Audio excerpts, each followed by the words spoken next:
Beyblade Burst, c'est une série qui a su capter son public avec une histoire relativement cohérente, du merchandising avec les toupies mises en vente, et des moments qui sont considérés par beaucoup comme épiques. Sauf qu'il arrive parfois que certains moments épiques sont oubliés alors qu'ils ont marqué certains comme moi. Alors aujourd'hui, on va partir dans un voyage nostalgique dans Beyblade Burst. Avant de commencer, n'oubliez pas de vous abonner, liker et activer la cloche. Et on est parti pour redécouvrir ces moments épiques de Beyblade Burst qui sont beaucoup trop oubliés. Numéro 1, le retour de Wakia et Wyvron. Wakia, c'est un personnage assez important dans la série qui a marqué. Déjà à cause de sa tenue en mode et surtout parce qu'il était très puissant, sauf qu'après la saison 2, il disparaît complètement. Vraiment, il revient qu'à partir de la saison 5, Beyblade Burst Surge. Dans cette saison, il a une nouvelle toupie.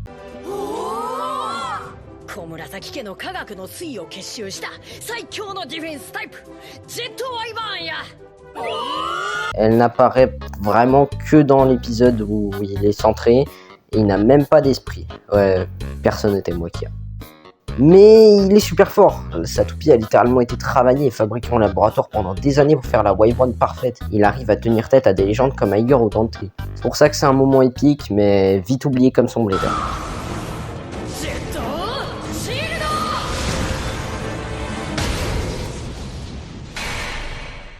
Numéro 2, Zilas vs Xander. Bon, Zilas c'est un peu ce perso secondaire qui a beaucoup, et alors beaucoup de talent. Le frérot, il a battu 3 des 5 mètres. Même si entre nous, c'est le groupe le plus éclaté de tout Beyblade Burst. Et un de ses combats n'est pas reconnu à sa juste valeur. C'est celui contre Xander, le Gomuscut Burst. C'est plutôt bien expliqué. Zilas, il tente au départ de repousser son adversaire vers les bords pour lui faire perdre son endurance. Mais il voit que ça marche pas. Alors il tente autre chose.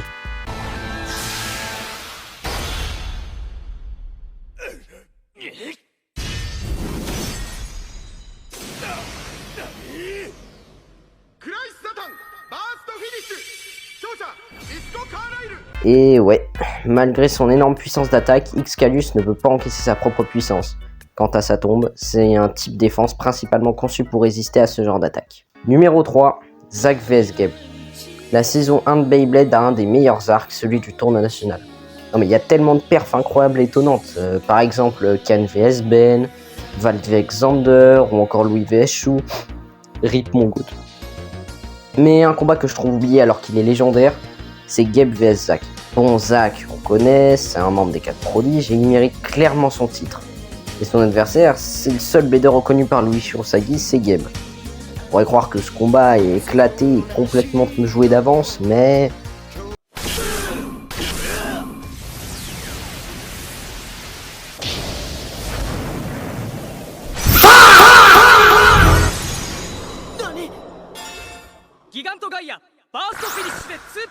Alors j'ai vu ça, et j'ai hurlé. Le frérot il a burst son adversaire one shot. Bon malheureusement après ça le combat est raccourci et on comprend que Game maîtrisait pas sa technique et sa toupie a donc déraillé. Dommage. Le dernier moment de cette liste est franchement... Waouh, quel poulet. Bon, pour rappel, Fubuki c'est l'élève de Shu, ça relève, ça... Et personnellement je trouve qu'il est abandonné trop vite. Après sa défaite contre Suo, il se casse aux US pour retrouver le GOAT. Et le scénario tente de le ramener avec son arrivée sur le croiseur toupie, sauf que ça marche pas trop. Mais le passage dont je parle, il se passe avant tout ça, et c'est plus précisément la suite de la scène finale de Beyblade Burst Evolution. Et avec Shu, et vraiment, l'OST, la mise en scène, le discours de Suo. Non mais quel poulet, sérieux!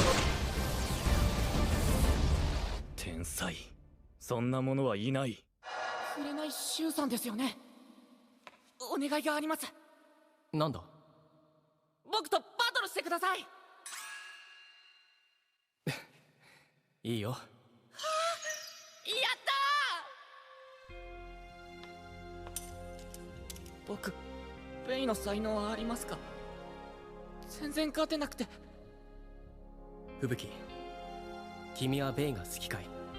はい。じゃあ、それでいい。それが才能だ。シュウ先輩。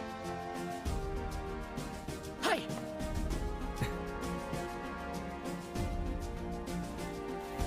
天才と呼ばれる人がいる。それなら僕はその10倍、20倍練習する。20倍でダメなら100倍。でもダメなら200倍。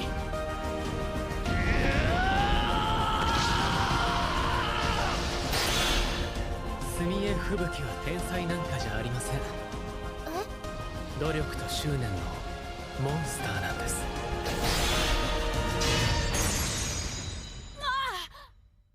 もう一回だ。